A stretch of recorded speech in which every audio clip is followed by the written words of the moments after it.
Does anybody really want EVs? According to the Washington Post, a new poll of left-leaning and therefore by extension environment-loving Marylanders show that the majority is deeply adverse to Governor Wes Moore's initiative to end sales of new gas-powered vehicles by 2035. Mike, what was significant here was not just that Democrats support it and Republicans hate it, but 2/3 of independents oppose the plan to replace gas-powered motor vehicles here in Maryland. And this week, 100 trade groups have urged the White House to reverse its course on its plan to ban gas-powered vehicles. So does anybody really want gas-powered vehicles to be banned completely? Yes, I think there are some that do. I don't think that number is as big as others may have thought it was, or think it is. I think it's like a lot of things. It's like fundraising. It's like market adoption for a new product. The first step is always easy, right? You can start to get that 30, 40% of people who think this is a good idea, the early adopters, the people who really think this is a cool thing.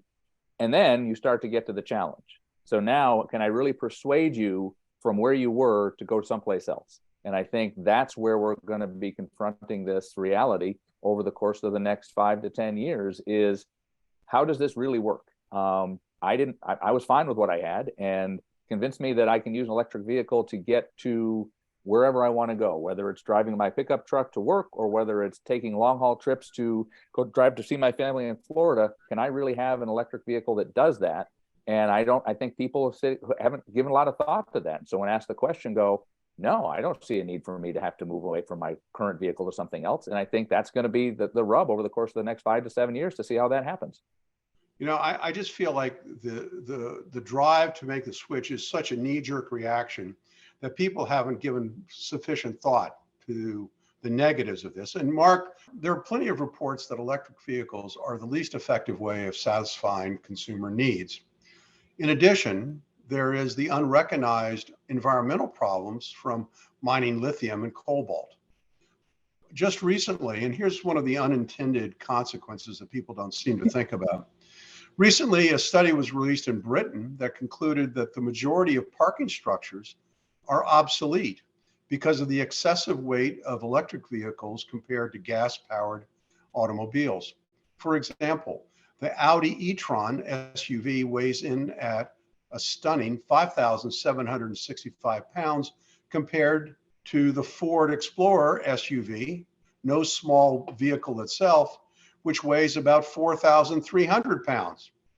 I've been told privately that by a lobbyist that the industry is seeking $125 billion, that's a B, $billion from Congress to retrofit all of the garages in the United States. I mean, just think about all the garages in Baltimore if they started collapsing under the weight of electric vehicles. One of the big challenges in this is this price tag. Before we even get to the weight issue, but the price tag is right now the electric vehicles cost more. Now, it depends a lot on what your assumptions are down the road as to what electricity prices are, and it becomes the cost of ownership.